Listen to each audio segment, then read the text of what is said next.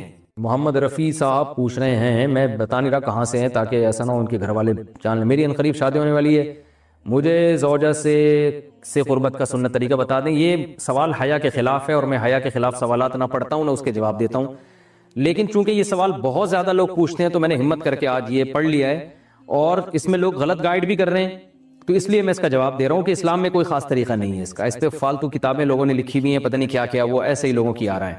تو یہ چیز نیچرل ہے. جیسے کوئی پوچھے کھانا کھانے کا طریقہ کیا ہے, تو بھائی منہ میں نوالا ڈال کے چباؤ, نگل لو, خود بخود فطرت سکھاتی ہے انسان کو. تو ایسی زوجہ کے قریب فطرت خود سکھا دیتی ہے. ہاں شریعت نے جس طریقے کو حرام قرار دیا ہے وہ سب کو معلوم ہے کہ جو ہے وہ اللہ تعالیٰ نے جو بدکار لوگ جس طرح سے کرتے ہیں, جو لڑکوں سے بدفعلی کرنے والے لوگ ہیں, وہ طریقہ حرام ہے. تو باقی اللہ تعالیٰ نے میاں بیوی کا معاملہ رکھا ہے, ایک دوسرے کا لباس ہے, تو کمرے کی باتیں ہیں وہ جیسے چاہیں مناسب سمجھے, وہ ان کا اپنا ذاتی عمل ہے, اس کا کوئی خاص طریقہ نہیں ہے. اور یہ نیچر انسان کو خود سکھاتی ہے, نہ یہ طریقے نہ کسی سے سیکھنے کی ضرورت ہے. بعض لوگ تو حد درجے کی بے شرمی کرتے ہیں, وہ شادی سے پہلے جو ہے وہ فحش فلمیں دیکھتے ہیں تاکہ ہمیں طریقہ آ جائے. یہ انتہائی درجے کی بےہودگی ہے, انتہائی درجے کی ایک لعنتی عمل ہے یہ.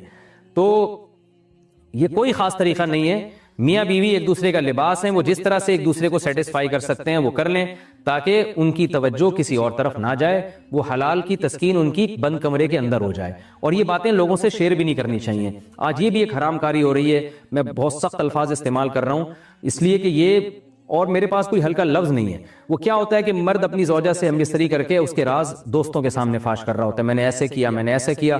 لڑکیاں بتا رہی ہوتی ہیں اپنی فرینڈز کو کہ میرے شوہر نے میرے ساتھ ایسے کیا. یہ بہت لعنتی عمل ہے. آپ صلی اللہ علیہ وسلم نے فرمایا جو عورت اپنے شوہر کے راز یا شوہر بیوی کے راز فاش کرتا ہے اس پر لعنت ہے, حدیث کا مفہوم ہے یہ. تو یہ بند کمرے کی میاں بیوی کی باتیں, جس طرح سے وہ ایک دوسرے کو سیٹسفائی کر سکتے ہیں وہ کریں, ایک دوسرے کے لیے وہ حلال ہیں. اور بس وہ طریقہ جو لڑکوں سے بدفعلی والا طریقہ ہے وہ طریقہ اسلام